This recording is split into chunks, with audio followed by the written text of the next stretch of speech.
안녕하십니까. 경향신문 이대근입니다.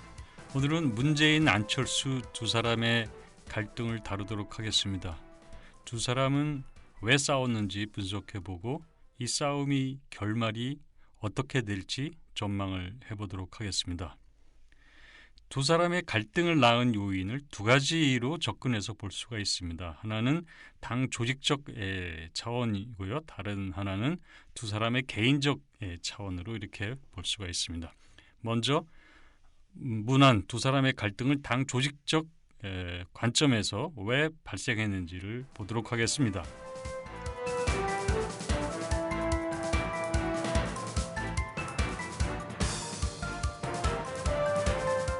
먼저 두 사람의 갈등은 당 조직의 위기를 드러내는 사건이다. 이렇게 말할 수가 있습니다.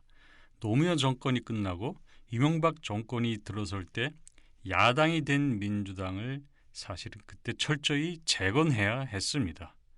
그때의 민주당이라는 것은 실권한 당, 다시 말해서 버려진 당이었습니다. 재활용 가치가 없었던 것입니다. 역사적 역할을 다하고 껍데기로 남은 잔당이었습니다. 그런데 통합이라는 이름으로 이런저런 외곽 세력을 끌어들여서 몸집을 키우는 것으로 대강 넘어갔습니다. 몸집이 커지니까 속은 이미 다 무너져 있다는 것을 감출 수는 있었습니다. 그렇지만 그 감추기는 오래가지 못했습니다. 각종 선거에서 연전연패하며 오늘에 이르른 것입니다. 오늘의 상황이 어떤 겁니까? 지금 당 지도부 구성도 할 수 없는 당 마비 상태입니다. 사실 잔당을 땜질해서 여기까지 끌고 온 것만 해도 다행이라고 할 수가 있습니다. 이 죽어가는 당을 재활용한 결과는 우리가 이미 다 아는 바입니다. 새정치연합은 이제 50%를 넘나들며 높은 지지를 받던 인물을 5%로 떨어뜨리는 그런 당 조직이 되었습니다. 문재인, 안철수 이 두 사람 모두 본격 정치하기 전만 해도 존경받고 인기 있는 인물들이었습니다. 그러나 이 사람이 이 고죽만 남은 당에 들어오는 순간 바닥을 향한 질주를 했고 그것도 모자라서 서로 물고 뜯었습니다. 이렇게 멀쩡한 사람을 모셔와서 병신 만드는 당 조직이 있는 반면에 별거 아닌 구정치인을 대선 주자 1위로 만들어주는 당 조직도 있습니다. 이게 바로 야당과 여당의 차이입니다.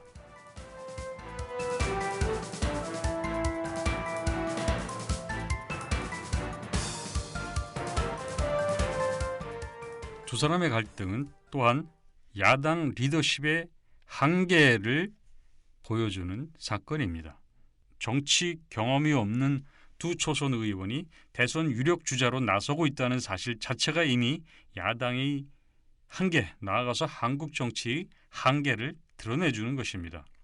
정치라는 건 한 공동체의 다양한 욕구를 조직하고 우선 다뤄야 할 갈등을 정하고 제한적 수단과 자원으로 그 갈등을 해결하고 욕구를 충족시켜줘야 하는 고난도 숙련과 정치 기술, 지도력을 필요로 하는 일입니다. 그걸 불과 정치 몇 년 해온 정치 초년생들에게 맡긴다는 건 아이에게 자동차 운전대를 맡기는 것과 별로 다르지 않습니다. 물론 정치 경력 많은 이가 더 잘할 수 있다고 제가 단정하는 것은 아닙니다. 정치적 훈련을 통해 단련된 경륜이 있는 정치인이 좋은 리더십을 갖추는 최소 요건이다. 이걸 말씀드리는 겁니다. 그 다음 문안 갈등은 정치적 충원의 위기를 드러내는 사건입니다.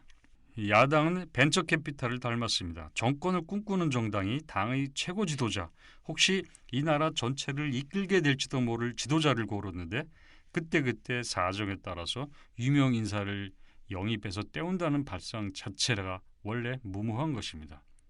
그렇게 해서 집권하면 그야말로 최소 비용과 노력으로 대박을 칠 수 있습니다. 반면 패배하면 쪽박을 차게 됩니다. 이건 정치가 아니라 도박입니다.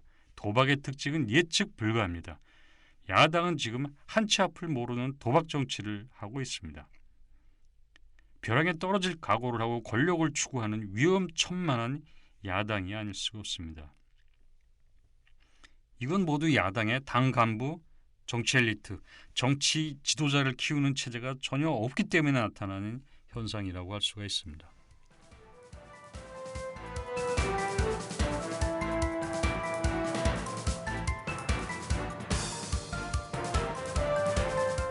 그다음 문재인, 안철수 두 사람 갈등의 개인적인 차원을 보도록 하겠습니다.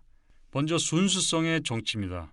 두 사람이 스스로 내세우는 것이기도 하고 측근이나 지지자가 두 사람을 긍정적으로 평가하는 주요 이유의 하나가 바로 이 두 사람이 순수한 사람이라는 겁니다. 문재인 대표가 4일 기자회견에서 이렇게 말했습니다. 저는 대표직에 연연하지 않습니다. 옳은 일이고 국민과 당원이 원하는 길이면 두려움 없이 저를 던질 각오가 되어 있습니다. 안 의원은 6일 기자회견에서 말했습니다.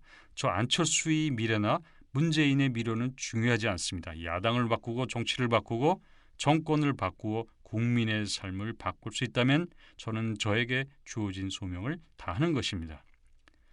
두 사람이 기성 정치인과 달리 권력 정치를 하는 이들이 아니라는 사실은 분명한 것 같습니다. 그러나 정치적 덕목은 순수함에 있는 게 아니라 능력, 즉 지금 이 땅에 살고 있는 다수가 직면한 어려움을 해결해주는 능력에 있습니다. 순수함을 찾고 싶다면 정치 영역 아닌 다른 데서 찾아야 합니다. 지금 시민들은 불평등이 심화되면서 삶의 위기에 허덕이고 있는데 이 두 사람의 순수함이 무슨 쓸모가 있습니까? 순수의 정치는 역설적으로 갈등을 부추깁니다. 나는 순수하기 때문에 나의 말과 행동은 항상 정당하고 너는 순수하지 않기 때문에 너의 말과 행동은 정당하지 않다는 이분법으로 흐르기 쉽기 때문입니다. 내가 보기에 부당한 거에 대해서는 참지 않고 공격할 권리가 나에게 있다.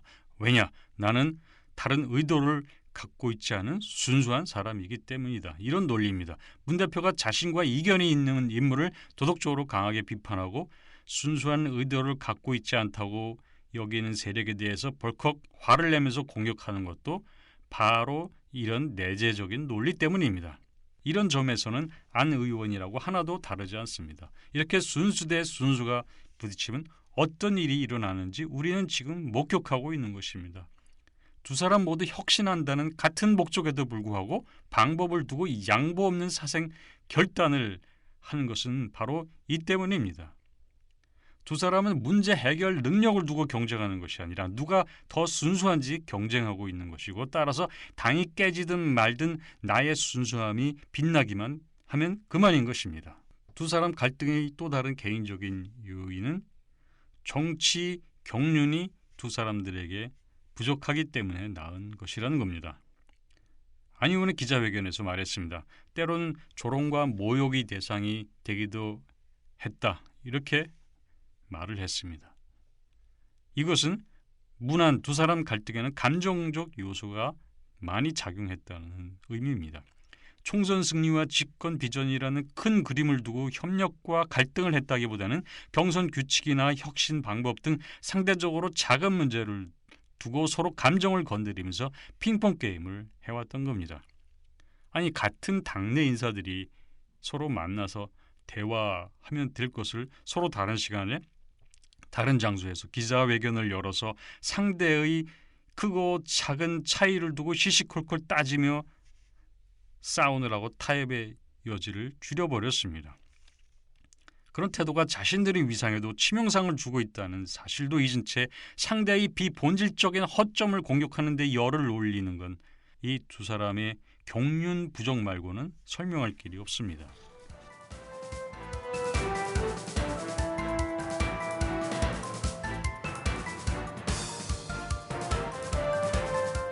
지금 야당 앞에는 세 갈래의 길이 놓여 있는 것 같습니다. 첫째는 갈라서는 겁니다. 그런데 갈라서면 어떻게 될까요? 갈라서면 남남이 아닌 원수가 될 가능성이 많습니다. 안 의원과 비주류가 탈당해서 안철수 신당을 만들고 당 잔류파는 문재인 당을 만들어서 경쟁하면 나아질까요? 열린우리당과 민주당이 그랬듯이 한솥밥을 먹다가 헤어지면 원수가 될 가능성이 큽니다. 두 당은 그냥 남남으로 남는 것이 아니라 집권과는 아무런 상관이 없는 제1야당 차지하기 위한 경쟁에 목숨을 걸 것입니다. 결국 그래서 서로가 서로에게 주적이 될 것입니다. 당연히 이건 새누리당 좋은 일 시켜주는 것이 됩니다.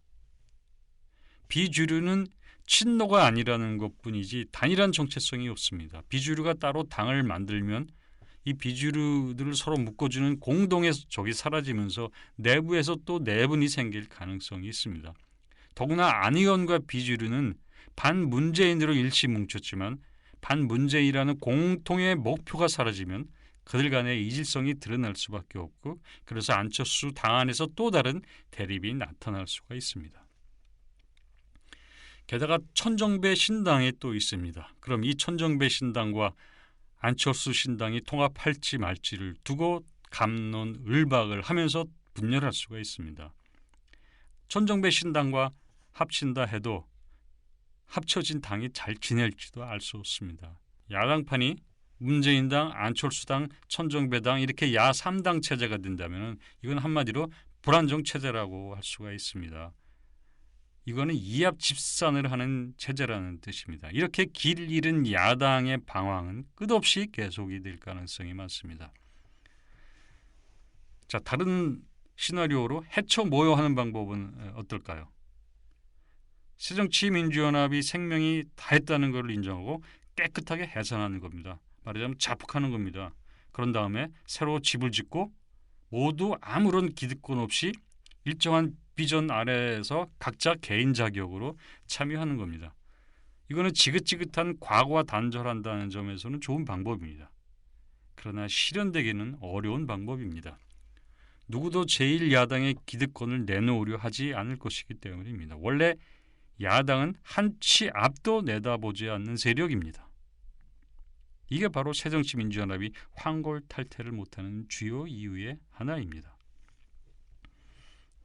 세 번째 시나리오는 전화위복이 되는 겁니다. 자, 문 대표가 대표직을 내놓고 비대위를 구성해서 위원회 한 명으로 참여하고 안철수 의원도 위원으로 참여해서 비대위를 구성해서 최악의 위기로부터 벗어나는 것입니다. 자, 이렇게 해서 혁신도 제대로 하는 겁니다. 문재인 대표가 당내 갈등 때문에 그리고 지도력이 한계 때문에 그동안 찔끔 혁신을 했는데 이제 당이 사실상 막장까지 이르는 상황이 되면서는 혁신을 과감하게 밀어붙이지 않을 수 없게 됐습니다. 그러니까 문재인 대표가 안 의원이 제기했던 혁신 구상을 전에는 새누리당 프레임이다 이렇게 거부하고 공격했다가 갈등이 심해지니까 안철수 의원이 제기했던 10대 혁신 구상 방안을 전격 수용한 것이 좋은 예입니다. 말하자면 그동안엔 생색내는 혁신을 했다면 이제는 진짜 위기가 닥치면서 정말 뭐라도 해야 되겠다는 절박감이 생기고, 그리고 문안 갈등이 아니었으면 엄두도 못 낼 혁신을 할 수가 있습니다. 반면에 두 사람이 갈등을 크게 하지는 않고 타협을 한다 해도 두 사람 간의 불신을 깨끗이 씻기는 어려울 것입니다. 감정의 찌꺼기가 남아있으면 지난 대선 때 단일화 과정에서 대립을 한번 하고 나서 3년간 그게 그대로 지금에 와서도 반복됐지 앞으로도 계속 부딪힐 가능성이 있기 때문입니다.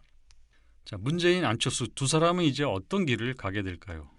우선 문재인 당대표가 어떤 길을 갈지 살펴보겠습니다. 이번 당 내부는 사실 문재인 의원이 당대표 경선에 나설 때 어느 정도 예견됐던 일이었습니다.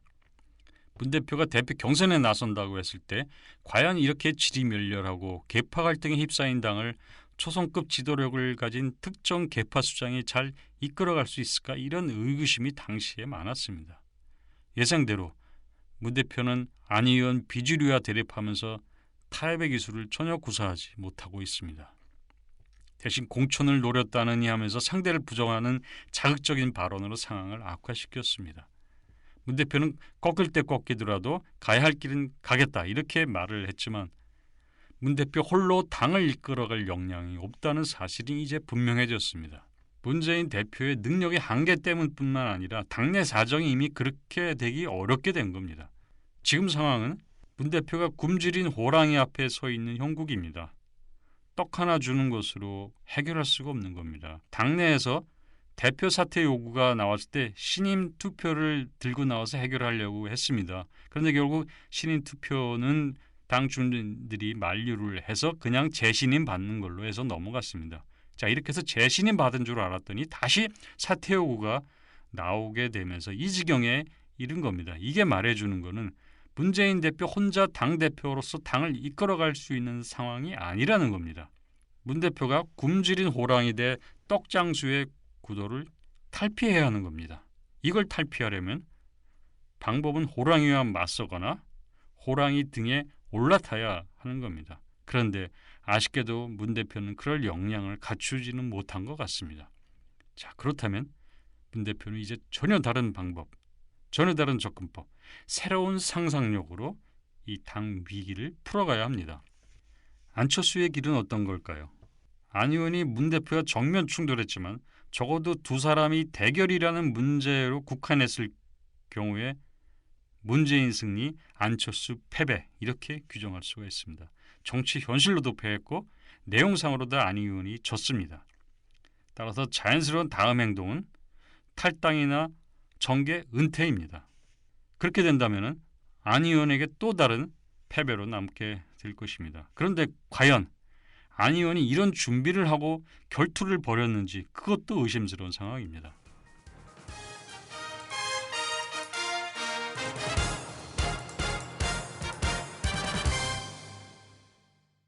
누가 이 두 사람에게 야당판을 휘저을 수 있는 지휘봉을 준 것입니까? 지금 솔직히 야당의 위기에 대해서 이런저런 해법을 내고 싶은 마음이 전혀 생기지 않습니다. 서민들은 삶의 위기에 처해 있고 박근혜 정권은 서민들을 나락으로 떨어뜨리고 있는 이 상황을 막고 구출해야 될 책임이 있는 야당이 두 사람 대결 때문에 붕괴 상태에 있습니다. 두 사람이 무슨 큰 차이로 싸우는 것 같지도 않습니다.